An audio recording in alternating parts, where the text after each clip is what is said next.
I know you make a lot of money. No. I made money too and contributed to a lot of things. I'm not talking here. about making so the amount of money.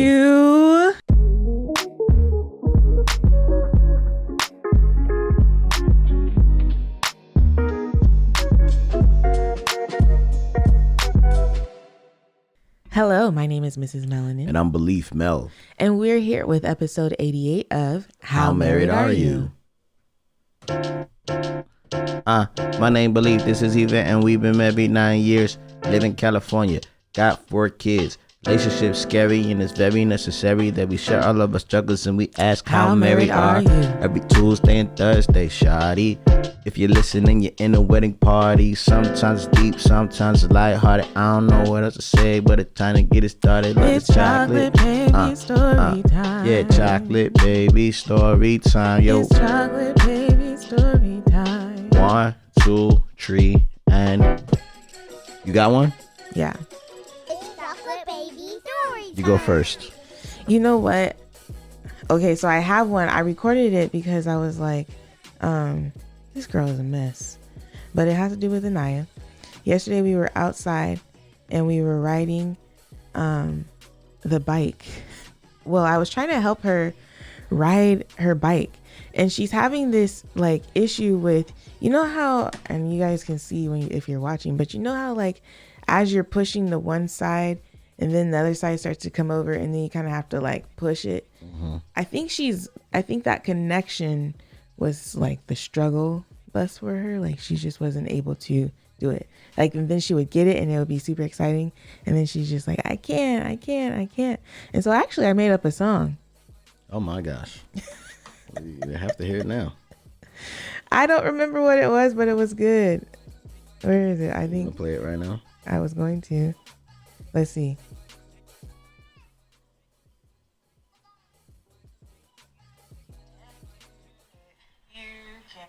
Here it is. You can do it. You can do it. Da-da-da-da-da. You can do it. Da-da-da-da-da-da. You can do it. Oh, do you guys recognize it? It's it's Rain Down on Me. Yeah, rain down. So I made this.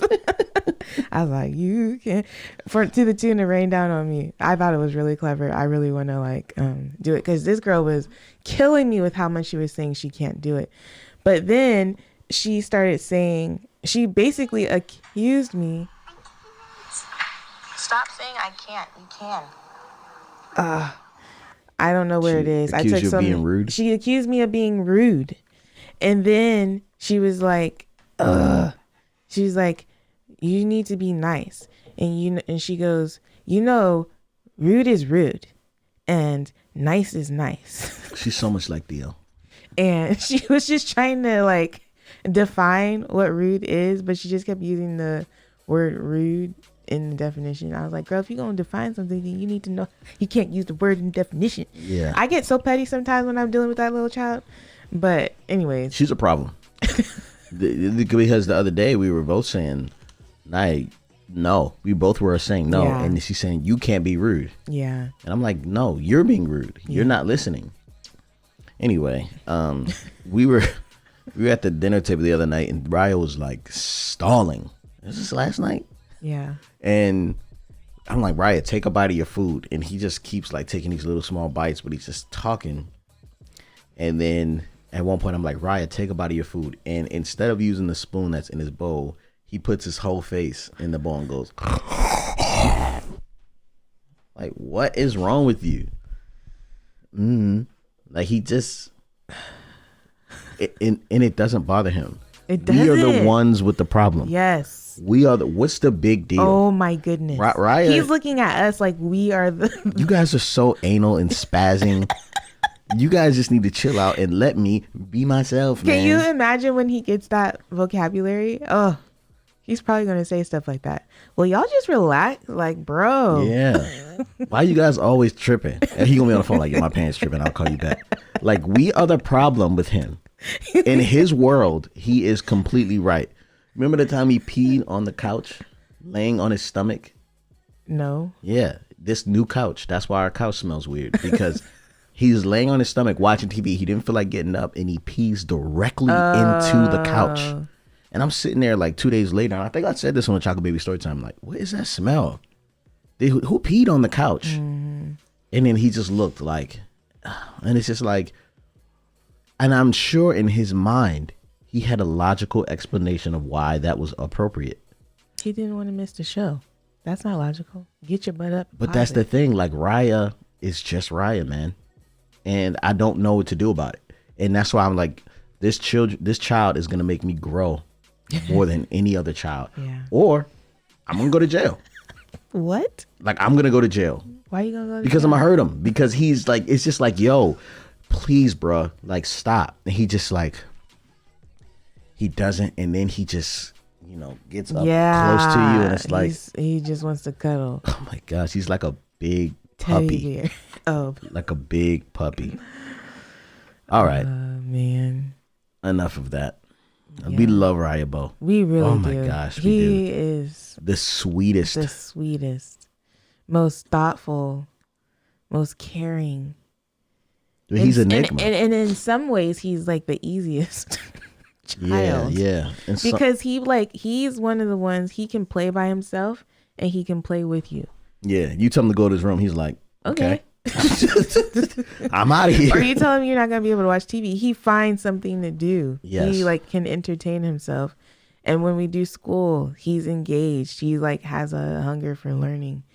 But if you let his mind follow his mind, like if you let his thought just gotta go by itself for a little bit, the what happens after that is like it ripples. It's ripples effect.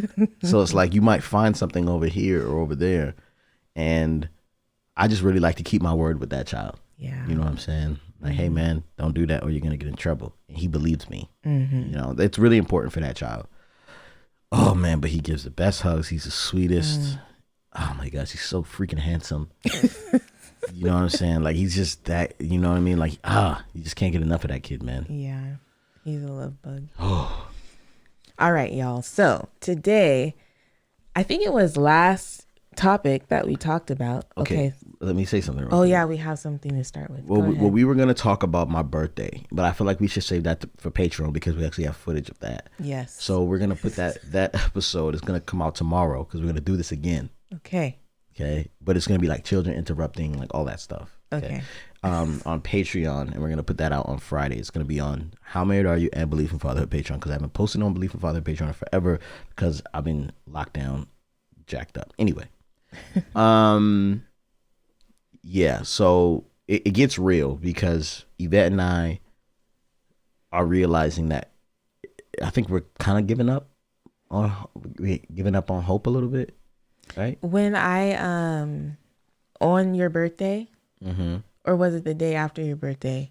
At some point around his birthday, I did feel hopeless. I was like, "Ooh, child."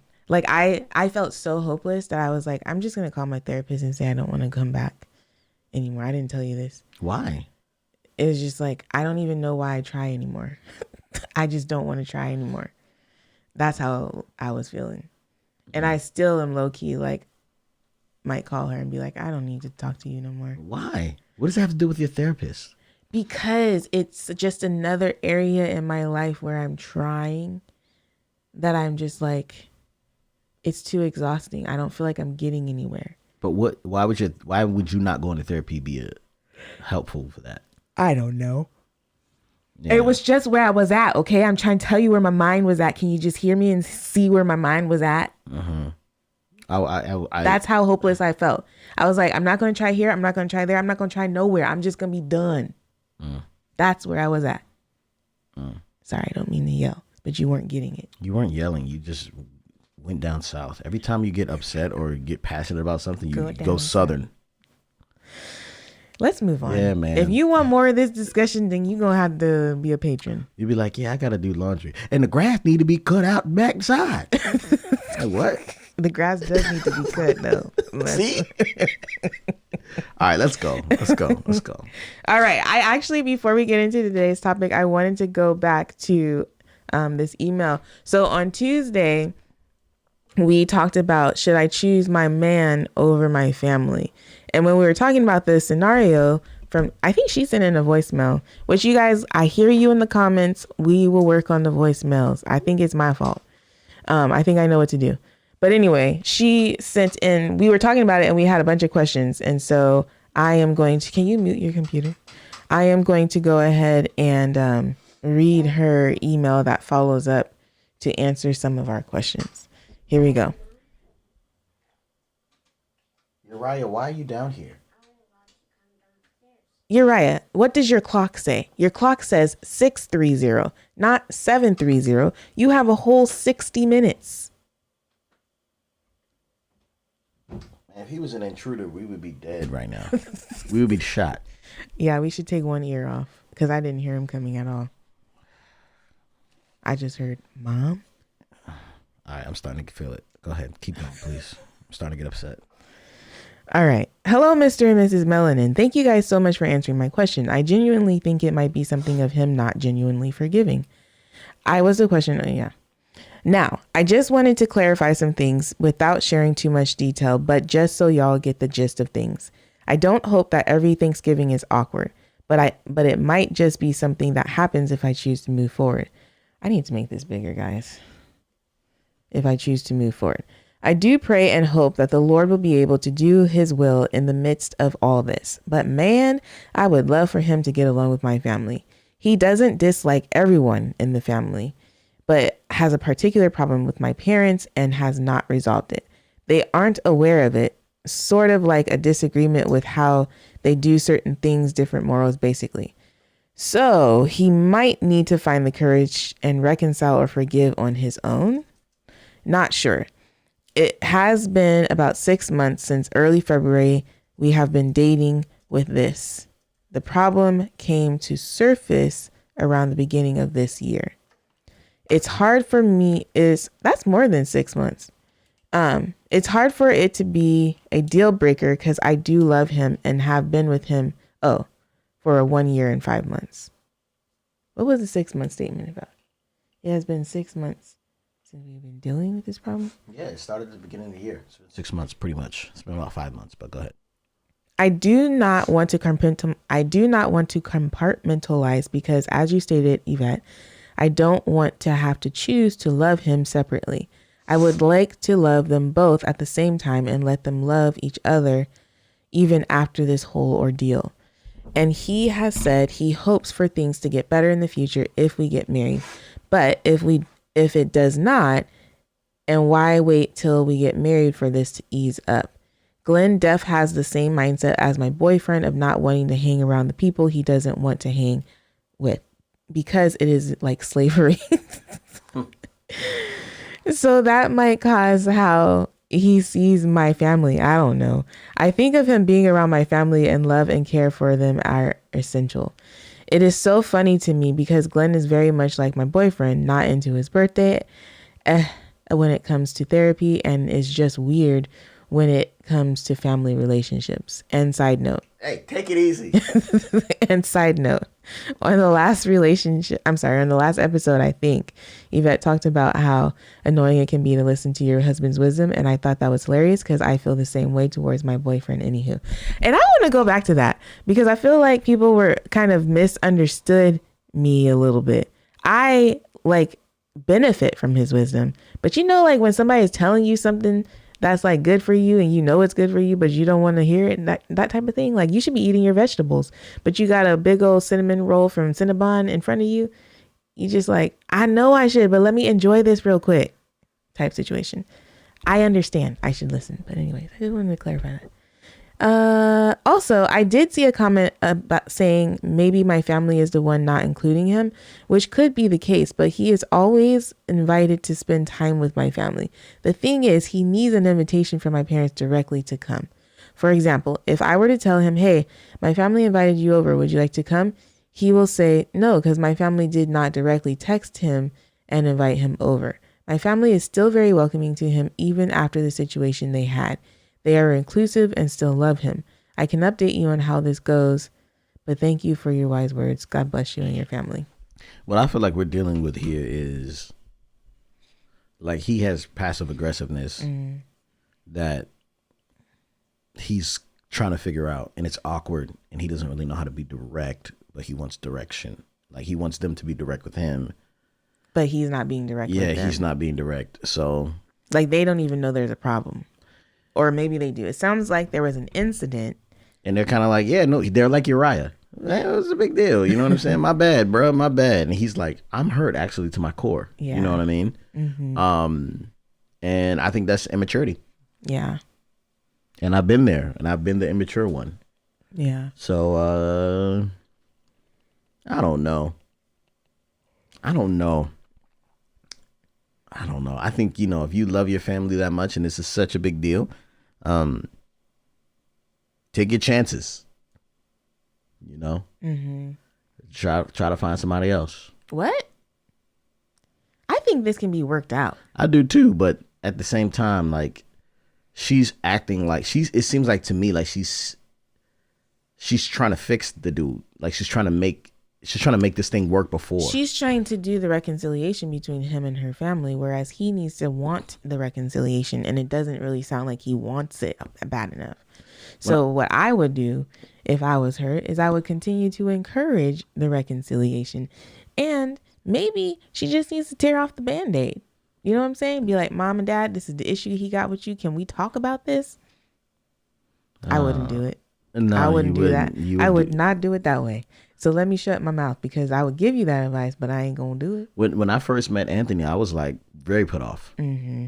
You know, so I was like, what in the heck is going on here? Mm-hmm. This guy is very like, he's a type A. Like, you know what I'm saying? Like, you think Anthony's a type A personality? Heck yeah. Oh my goodness. You don't think so? I do not. Anthony, are you type A? He don't listen to this podcast. No, but like, I was very kind of like, man, this guy's like very like aggressive to me. Mm-hmm. You know what I'm saying? We were at that wedding. He's like, man, you know what I'm saying? Like, and so I was very put off. Mm-hmm. But I kind of had to get to know him, you know? And I think too, like, once there's like some basis of understanding about what makes people operate and how they are motivated, then it kind of helps us be able to deal with them better, if that makes sense. Do you feel like that's the case? Because I feel like now that for this example, now that you understand Anthony a little bit more, you have a lot more like, because he's not changed that much. He's still the same person, but you still love him like a brother because you get him. You have a little bit more insight. I understand. You understand, yes. Right. And I think that's the interesting thing about we are trying to figure out if we are like, how much of you am I willing to accept? And it's like, you know it's love when I accept all of you, how you are. But that don't mean I gotta be around you if I don't want to. But you know what I'm saying? Like, you know what I mean? But I don't know if I were her boyfriend and I was kind of being like, come on, we're going over Tony's house. Come on, we gotta go over Tony's house or whatever. Is there a bug? Yeah, it keeps coming. I'll make sure it doesn't get your head wrapped. Okay. Yeah, like I don't want to go over there. Like, don't force me to be around people I don't want to be around. I just want to be around you. Can we just be around each other?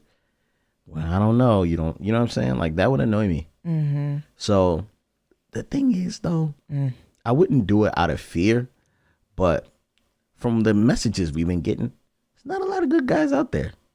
Not a whole bunch of them. You know what I'm saying? So is this something that you would kind of grow toward fixing and like, we'll figure it out when we get there?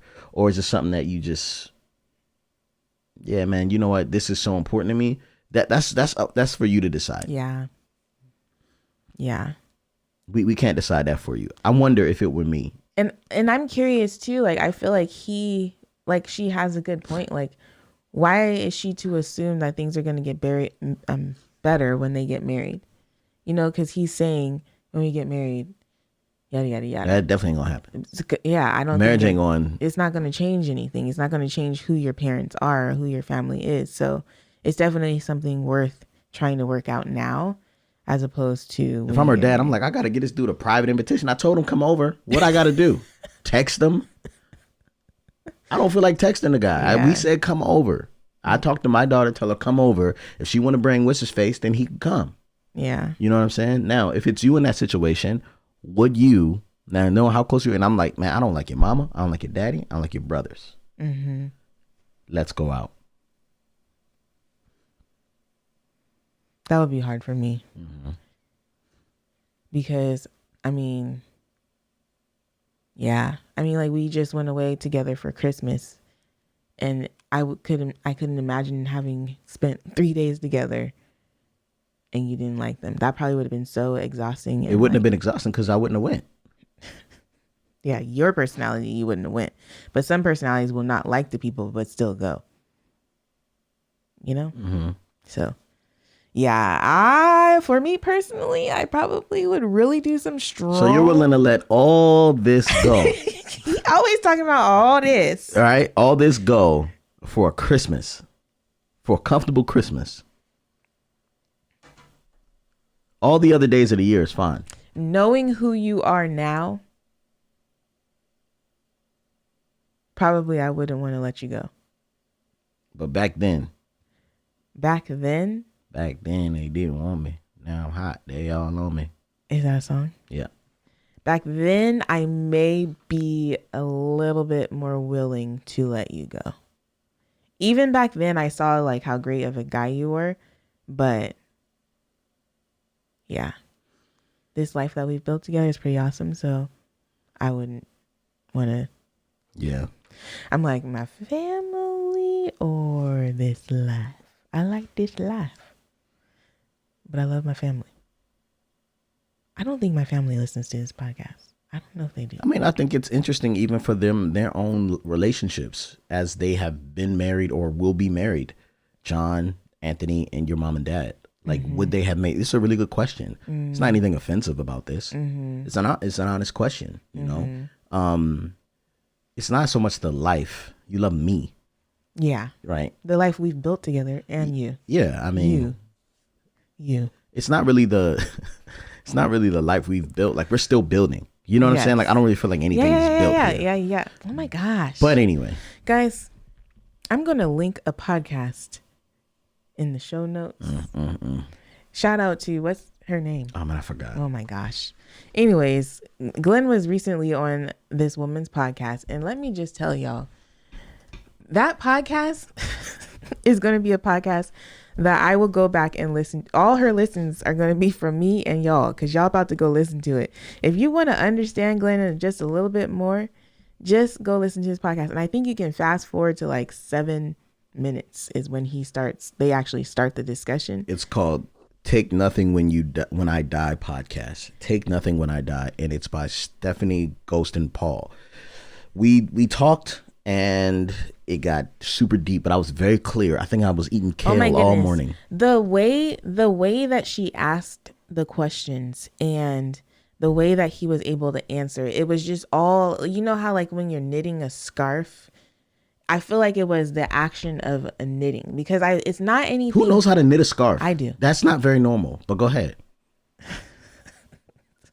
I just don't want you to put like that pressure on women. Like, oh, now I got to learn how to knit a scarf. Nobody is thinking that. Okay, go ahead. Sorry. My goodness. So the way that it like just the yarn like interwovens together, it was just so beautiful, because the things that were said by Glen were not necessarily things I hadn't heard, but it was like them being heard all together, and the way that she answered the questions to bring out those answers was just really well done, to the point that I'm like, okay, whenever Glen and I are not in alignment with, or which is most of the time, with, maybe I'll listen to it every week. Maybe it'll be my Monday morning routine. But whenever we have those like tough moments, I feel like I'm going to go back and listen to that podcast, because it'll help me understand how he's thinking about things. One of the things that he said in the podcast was, I'm in love with the man. I'm not in love with the man that I am now, but I'm in love with the man that I'm becoming. And I'm in love with both, but his actions, I feel like, are very, I feel like his actions are very much so in alignment with that statement. Yeah, there's just so many good things in there, and I'm gonna link it in the show notes because I think you guys should go listen to it. And I could have went on for hours about that. Yeah, it was a lot of gems dropped, and I think that I want to send it to some friends of mine because I feel like I've been having the same conversation about how I can't participate in certain behavior. You know what I'm saying? And I was just like, I'm very glad about what I'm doing and who I'm becoming. However, I understand that people aren't glad. People aren't appreciative, or they don't want to be a part of. They don't want to understand. You know what I'm saying? So anyway, yeah. So let's move forward because I feel like right now is a really good way for us to discuss. So our topic today was going to be like things we wish we knew before we got married or before we got engaged. Mm-hmm. Do you think we wish we knew them before we started dating? Or no, we just wish we knew them before we got engaged? I think we could have figured that out during engagement, just not got married if things didn't work out that way. So we're gonna discuss some topics that we wish we knew about each other before we got married. And I think let's start with the first one. Okay. Because I think it kind of bounces off of the discussion we just came from. But we both wish we knew family dynamics. Yeah. Of the other person, and it's not that we didn't know, but we didn't understand how deep it was. Yeah. I think one of the things that you have said, like, I really want to be close to my in-laws. I really want to, what I'm saying? I'm just like, I'm not really that close, And I think for the majority of our relationship, you've been the leader on relationships with my family. Mm-hmm. And I'm just kind of like, yo, we're good. But like, let's just talk about how things were when. I don't remember. Okay, so when we were dating, you and your sister had a really good relationship. Thick as thieves. She was inviting me over to she had these when we got married, they had a married women's club or something where the married women in the friend group would have dinner or whatever together. And I was invited to those things. And she was just very welcoming. I think I even joined the Bible study that she was a part of, all the things. Right. And your mom came into town. That was one of the first little get-togethers that we did. Had. Yeah. She just happened to be coming into town. Yeah. And it was oh, she's in town. You should come to dinner with me and my friends and my mom. And it just seemed and she was there with her girlfriend, and it was just a big old party. And we were working on a relationship at that moment. Okay. Well, I didn't know it was working. And then if I go on your Facebook, there's all these pictures. I thought she was your girlfriend at first, but she was your mom. Damn. I realized she was your mom because you guys look too much alike. I was like, no, they look too much alike. That can't be his girlfriend.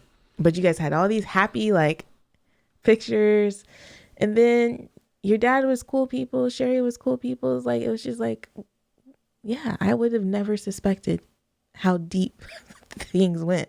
So I feel like I was misled in some ways. Okay. And what do you want me to say? Okay, that's it. That's all I'm saying. I mean, I think at that moment, the only relationships I had to work on were my family relationships. Mm. Those were the things I was most focused on. There was a lot of conviction when I went to church talking about, reconciliation and forgiveness. And, but me and my mom, I really wanted those things to happen. You know what I'm saying? But when I started to focus my attention on you, I feel like some of those relationships went on the back burner, and then some of those opinions about our relationship or the threat of the lack of relationship came to a head. You know what I'm saying? So, I was having discussions okay, well, what happens when you guys have kids? Are we going to be around? And I'm like, well, what? You know what I'm saying? It became all of a sudden this is how we want things to be as you're in a relationship, from one side of the family. And from another side of the family, it just was it really wasn't much. It really didn't, stuff didn't really hit the fan until our wedding with my mom. You know what I'm saying? Where it just became like, all right, man, I'm over this. You know what I'm saying? And with my dad and Sherry, I think they just it was always like, I don't really know how I fit in this family.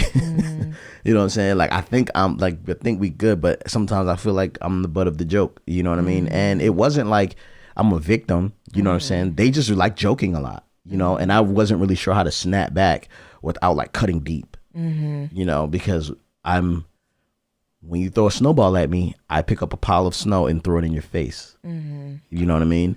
That you just are that way. I'm just that way. Because I could like squirt Glenn with a water gun and then I'll be taking a shower and he got this whole bucket of ice water that he dumps in the shower. You want to play now? I got super deep issues. That's why I don't like Glenn is extra. Yeah, but that also comes from like, I don't like being hit without like, it's playtime. You know what I'm saying? Yes. So like, I have like abuse issues. So like, if you like hit me, I'm like, I don't want to be hit right now. Yeah. What was it was it our first year of marriage or some You threw a cup like across a room and I like lost it. Why would you do that? Like, I didn't understand why you would throw something at me. It wasn't even like out of aggression. It was just, I feel like I was playing. I know, but I hated it. Oh my gosh, y'all. And that's the type of stuff that you got to deal with when you got somebody dealing with past hurts that you don't know about. Yeah, well, I mean, I didn't know. You know what I'm saying? Like, I didn't know it was going to bug me like that. I just know that, you know, like, even as a grown man, like, I feared someone kicking in my door, yelling and screaming at me. Yeah, even like, you know, my parents would be like, do you think we're going to hit you? And I'm like 24. I'm like, yeah. Like, I think eventually you're going to hit me. You know, and they're like, babe, we're not going to do that. We're not going to hit you. You know what I'm saying? And so, because I'm dealing with so much of those past issues, like, I'm projecting them on people as they come into my life, you know. What were we talking about? Things we wish we knew. So anyway. Family dynamics was one of them. So my family dynamics go, you know, like, I'm trying to work on this and work on my children and also like get back into family, you know. It's very, very, very difficult. You have interesting family dynamics as well. You guys are definitely, you know, and that's the thing. It's like, of course you're gonna like, everything was fine. Like, when I first met you guys, like, oh my gosh, this is the Huxtables. Like, this is, everyone here is, you know, they grew up in church, the pastor, preacher with the mother on the, you know, leading the choir and the kids in the choir, even though they're not kids anymore. Like, this is how it was the youth and young adults choir. Yeah. CYYA, boy. Ridiculous. So anyway, we may have been the only young adults, but man, I'm like, what is going on here? So like, everything looked great, you know, and then you step into it, you're kind of like, whoa, there's some stuff going on. You know what I'm saying? But I didn't know until I was like well into an engagement, you know, before like, you know, your brother started, you know, wilding out, you know what I mean? And, you know, other stuff. So I'm like, yeah. And the fact that you love your family so much, and I really think it's really like you and your relationship with your mother is just like girlfriends, best friends. You know what I'm saying? And I didn't know that I was going to be weighed against that. Like, I didn't know that our relationship was going to like I would have to communicate with her as much as I do. You know what I'm saying? Or consider her with anything regarding my child. I didn't know that. You know what I'm saying? Yeah. And so I do wish I would have known some of those things, but I don't think it would have changed me because I'm dealing with it exactly how. And I think the stuff that me and your mom has gone through, even though she's unforgiving,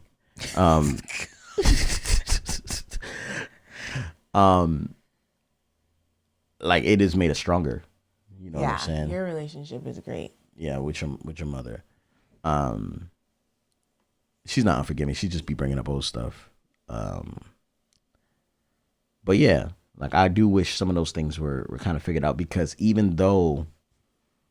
I think the difference is that, you know, that Enneagram 3 in you, where you present a like this kind of like, we're all good.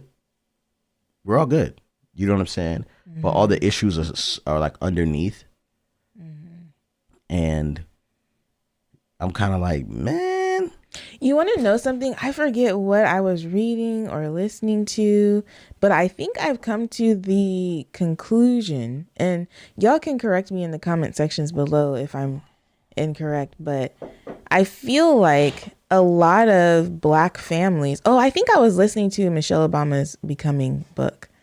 I feel like a lot of Black families, and maybe it's just like families in general, but I don't think it is, do this thing where they like have an issue, kind of like get past or over the issue, don't really address the issue, but just kind of sweep it under the rug and then like keep walking and act like it's not there. That's just families in general. You think it's just families in general? Because I feel like that's how our family kind of operates. I don't feel like we necessarily deal with things head on. And, you know, that's just the way it is. And that's just the way it's been. But it wasn't until Glen came into the picture that it was like, I feel like he kind of... I can't move forward with unrest. Mm-hmm. And that's the way it is for my family too, because it's like, I'm like, we're not, stop trying to pretend we're okay. Yeah. We're not okay. Yeah. You know? And like, I think my mom could just kind of like, yeah, and let's move forward. And I'm kind of like, absolutely not. There will be justice. We will resolve this. You will not do that again. You know? Yeah. And it's, people are like, no, you will accept me for who I am. I will do it again.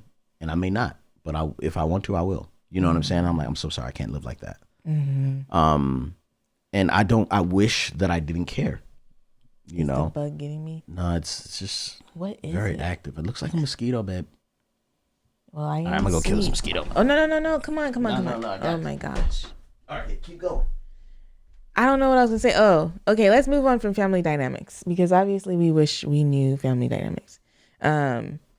Something else that we wish we knew. Oh my gosh. Weird. I can't even turn the camera, dang it. Can you see him?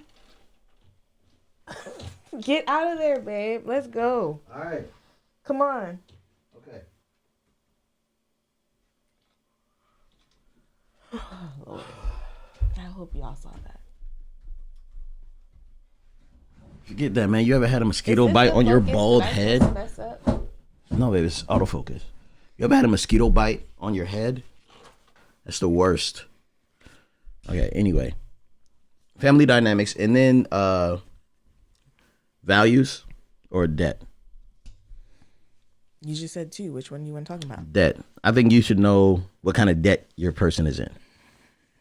Either person. I think you should know. It's just really important. It's just something you don't want to get yourself into. I'm not going to say anything about you. But go ahead. I know. I feel like we've talked about this on this podcast, so let's just move on. But some people may not know. Some people might be new. Well, I'm just gonna say, Glenn always be bringing up my student loan debt, but I didn't even know I had that student loan debt. Okay. Like, you know, I feel like there was a lack of education there. Yeah. I mean, like, I didn't know the paperwork that I was signing when I was doing stuff. Like, I knew, but I didn't know, you know? So, anyway, she had debt. I didn't know. And then when I found out, we were married. We didn't know. You should have known. You should have known. I didn't know. You're not a victim. I am. No, you're not. I am. You signed a paper that said you had, I don't even know how much that was it? 70? No way. 60. No. 50? I don't remember. But I don't think it was that much. Because I remember people coming out of the school I went through, it was like hundreds of thousands. You had some scholarships, but we had about 50,000. Debt. I found this out after I decided that I was going to go back to school. Anywho, we are debt free. Do the debt free scream. I'm so happy that you had me. You act like I wouldn't have paid off my own student loans. I would have paid those jokers off. No, you wouldn't have, babe. Yes, I would have. Babe, no, you would not. Yes, I would have. You would have still been in debt today. I don't You know wouldn't if have paid that's it true. up. Babe. Really? Yeah, I really don't know if that's true. I genuinely do not know if that is true. We did pay him off fast, but I mean, baby. Glenn be trying to like, babe. Ooh, child. Babe, listen to me. No, listen to me. I hate owing people money. Do you know that about me? I cannot stand owing people money. I understand that. So is what you're listen saying. to me. Listen to me. The first year of our like the first year of my teaching, if I weren't married to you, I would have been living at my mom and dad's house saving my money. No. Okay, that's fine, babe. No, but listen, I would have been, because it was our first year of marriage that my dad brought over to our house those envelopes that were like, okay, you got to start paying back your But this the thing. student loans. But I'm the one that, right? I don't know. You can take credit if you want to, though. I don't want to take credit. I'm just saying, credit. like, if it wasn't, okay, so if it wasn't, all right, so we weren't together, there would have been someone else, right? So you would have been probably in a relationship with someone else. Okay. Right? But I do feel like I'm the one that was kind of like, yo, let's forego our vacations and stuff like that. Because I know you would have been on a vacation every summer. Yeah, but I also would have been able to afford it very well. If I was living out my parents' house without paying rent. You were trying to get your own place. That was a different, like, had you not been in my life, I wouldn't have been dating anybody at that point. All right. Ugh, I can't stand him sometimes, y'all. Moving on. Let's move on. All right. If I would have known you was going to be you, I wouldn't have been here. You gotta give me some credit there, man. I feel like I was the one that, kind of hustled through that and was like, no, babe, vision, focus. Let's not go to Tennessee. Let's pay off the debt. I want to go see my brother. Yeah, that's fine. But I still would have been paying off my debt. Okay. I'm like really annoyed by you right now. I don't know why. Okay. It's annoying. Anyway, make sure you know how much debt your person is in before you, and when you pay it off, don't rub it in their face. Don't be like me. You know what I'm saying? Like when you guys get debt free, like don't, you know what I'm saying? Just what? I don't know. You're really irritating me right now. I'm sorry. I know you make a lot of money. No. I made money too and contributed to a lot of things. I'm not talking about making the amount of money. You I'm not talking about the amount of money. No. I'm talking about the focus toward the goal. Okay. You know what I'm saying? Mm-hmm. But I'm just saying. You're just making it seem like you're solely responsible for paying off all this student loans. No, but I feel like I've made contributions. Of course you made contributions. I'm not saying you didn't make any Do contributions. you understand that stay-at-home moms, and I try not to let this be a thing for me, but a lot of people, stay-at-home parents, and I feel like you should understand, but I guess you were bringing in money then. But like when you are a huge contributor to the income or the well-being, the financial health of the family, and then like things like this come up, it's like a low blow to them. And I know it may not have been your intention, but I feel like you should be mindful when you speak like that, because it makes the person feel less than. I'm not talking about the amount of money you make. I'm not talking about the amount at all. I'm talking about the focus toward the goal. Mm-hmm. I'm saying that sometimes you have a tendency to look forward to some of the funner things in life. Mm-hmm. You know what I'm saying? And then I have a tendency to forego those things so that we can focus on the goal. Mm-hmm. That's all I'm saying. I'm not talking about the amount of money. Mm-hmm. You know? Mm-hmm. I value you. Mm-hmm. I value. Okay, none of that's working. So I'm not talking about the amount. I'm just saying that I did not know, and I feel like that was almost misleading. You know what I'm saying? Do you understand that? Mm-hmm. I understand how you feel that way, but I genuinely did not know about my student loan. But nonetheless, ask about it so that then if the person is like me and ignorant to what was really going on, then you can help them ask the questions. Wait a minute. So did you not know when I told you about my debt? Did you not know that you had debt at all? I told you that. No, I knew I had a student loan. No, you can't come downstairs. I knew I had student loans. I just didn't know the amount of the student loans. And So what does this matter then? So what if we say we should know if the person has debt? If the person doesn't know they have debt, why would they, like, how can we? Because like you could, what? So how could I have better asked you that question? You could have been like, do you know how much student loans you have or how much debt you have? And I'd be like, I don't know. Let me go ask my dad. And then I could have been having this conversation with my dad before we got married. Instead of my dad showing up a couple months after we got married with these envelopes. Yeah. I don't know. And y'all probably thinking, Yvette, you're so ignorant, whatever. I know. I didn't know.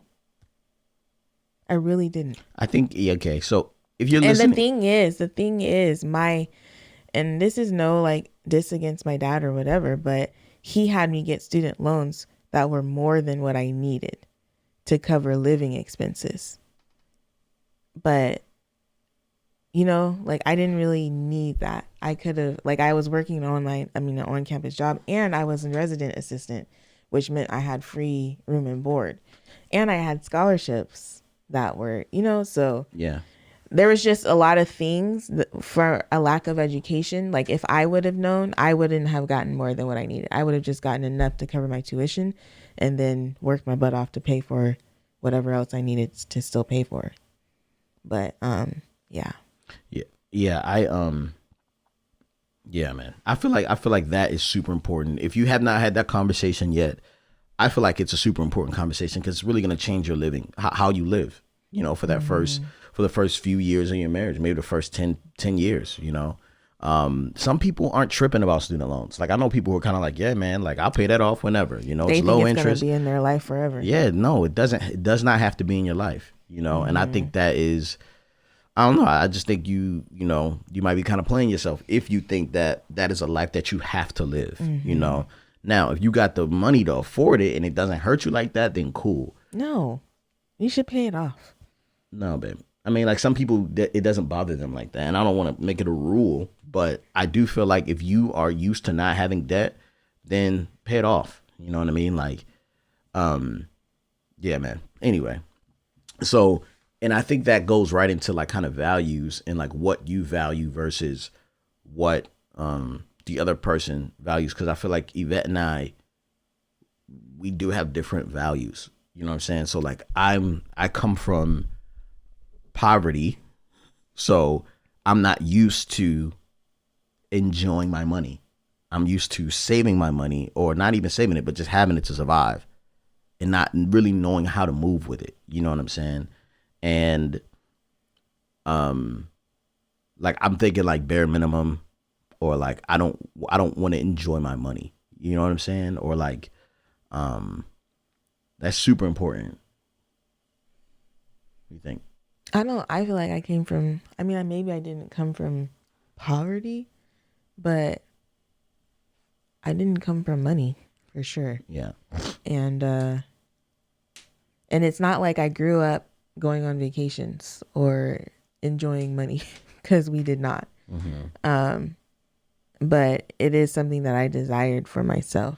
And so I definitely think the way that you handle money is important to talk about before, like the values behind saving, tithing, spending, all the things. I definitely think that's a very important thing for you to know. Yeah. And it's not always like, oh man, you guys are always talking about money.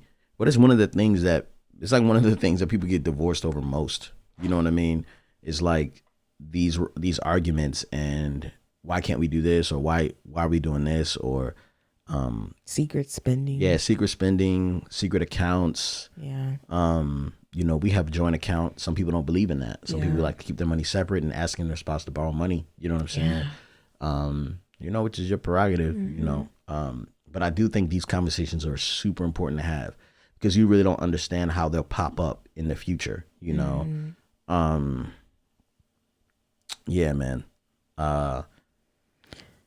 Do you have any more? Well, I feel like, did we write them down? Yeah, we wrote them down. We covered most of them. Okay. Just because this is getting a little bit lengthy. Okay, cool. So yeah. Okay, so before we get into how married are you? Remember the one woman who said she's been married for like 12 years and her husband's never had to cook a meal, breakfast, lunch, or dinner? Well, she called in and, or I'm sorry. Yeah, did she call back? She called back and she wanted to explain herself because we were all just kind of wondering like, what is up with that? So I am going to play that for us, right? Oh my goodness. How do you rewind it? Okay, let's just do this. All right, we're going to play that for you right now. Hi, Glen and Yvette. It's Michelle with I'm So Married, Part 2. To answer Glen's questions, no, I don't love cooking. I like cooking. And I don't meal prep past a crock pot situation. But I am a great cook. My husband is easy breezy regarding meals. He's more of a light meal and a snacker person. As a matter of fact, his nickname at work is Crunchin' Munch. When I said 12 years breakfast, lunch, and dinner, that's not 3 cooked meals a day for 12 years. So like Monday through Friday, I microwave 4 strips of bacon for breakfast, 2 for me and 2 for him to eat with his pre-cut coffee cake and a cup of coffee which he prepares because I leave out before he does. Lunch may be tuna salad, chicken salad, or chips, fruit, water, or a peanut butter and jelly sandwich with fruit and water. And dinner may be a crock pot situation. But he would love to eat chicken wings from the air fryer with rice every day. But sometimes lamb chops, tacos, spaghetti, whatever. He's not picky. Now, in the beginning, we tried letting him cook, but the last probably 2 meals, really, I can't remember, past the cleanup. He tried barbecuing several times, and it took forever for him to start the fire, and then it wasn't hot enough, so the cooking took forever. Anyway, now upon completion of the meals, the kitchen is clean, so truthfully it's more of a control issue for me. Our tree of origin is so different, but we make it work. And here's the main difference. We don't have any chocolate babies at home. Love you guys. Love your ministry. It's a true blessing. And that's just how married I am. I love it. I like her. Yeah. I can totally relate to that whole like clean kitchen afterwards. I don't know what it is, y'all. I'm sorry. I'm so sorry, but I just have to add this. You do this thing like every time Glen is done in the kitchen, there are like every single knife has been used. The bread knife, the chopping knife, the chef knife. Like, it's just, what are you doing? What are you possibly cutting up? What? I'm looking for the sharp knife because you don't sharpen the knives afterwards. So I have to keep looking for the one that is most used so I won't excuse me, I'm not finished. So I won't cut myself. So she doesn't like the ching, ching, ching when you have to hone the knife afterwards. So she never sharpens it. Do y'all hone? Excuse me. Therefore, I have to ching, ching, ching, ching, ching when she's not around. She goes, ah. But, working with dull knives is the worst. So was that a sufficient answer for you? Oh, my goodness. Yes. But I do want to know, do y'all hone the knives every time after you use them? And you want to know what's funny is yesterday I was chopping food and I used your favorite one, the like rectangular one. And I was like, man, this knife is cutting really good. I should hide my knives. It's because, no, you have your knives on display and you will display them. Glen drilled into the tile, y'all. Drilled into the tile. Yvette told me I couldn't. And I was like, I live here. All these daggone plants that are dying. That are helping us breathe. All these daggone little, commit to the Lord. There are little signs everywhere. I mean, I don't be liking these signs. The other you don't day, like that sign? Commit to the Lord whatever you am. do, and He establishes your plans. I don't read it. You don't? No, it's for other people. No, it's ask for me how married I am. How married are you? I'm so married that I got hurt for you. The other day. No. Go ahead. Do The other your day, I was statement. installing a camera into a cabinet very I think I got bit. discreetly. Yeah, man, these mosquitoes ain't no joke.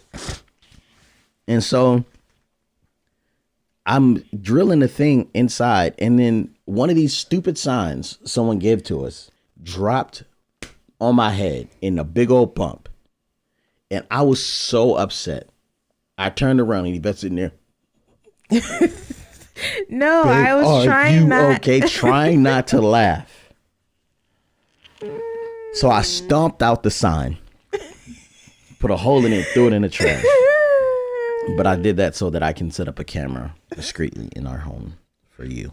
But the responsible thing to do would have been like, oh, I'm about to like move this shelf around. So let me take everything off the shelf so that nothing falls while I drill. Yeah. That would have been. Also, we could have not had the sign. It was a gift. What am I supposed to do? Some gifts ain't. Some stuff is clutter. I didn't know what to do with it. I was trying to see if I could work it out somewhere. So you put it in the highest point in our home, only to try to freaking kill me. It could have been the daggone. You probably try to kill me. Well, you don't got no health insurance, so. Oh my gosh. Life insurance. So I don't need you dead yet. My God. My God. If I ever end up dead. I didn't do it because. She did it. No, I didn't. Anyway. How married are you? I'm so married that the other morning, y'all, I have a problem. But the other morning, I was cooking breakfast and I was like, I should make Glen breakfast. And so I sliced up some sweet potatoes and made like what is it called? Sweet potato toast? Avocado toast with sweet potatoes. And I put a little fried egg and some bacon on it. It was fire. And I gave Glen breakfast and asked me what I ate for breakfast. What'd you eat? Nothing. I had a cup of coffee. Why? Because it's ended up happening. I was going to do mine next. And then children. And I got pulled away in different directions. And then by the time I had a chance to do it, I was just like, I'm over it. You should always do yours first. Yeah. Sometimes I just eat Yeah. That's what I do when I make scraps. breakfast. I just eat leftovers. Because Ryan comes up. Can I have another one? I know. Like, fool, I just gave you 2. Go away. Like we already give him double portions. Yeah. He's like, Dad, I have more. He might just have a high metabolism or something. I don't know. All right. And that's just how married we are.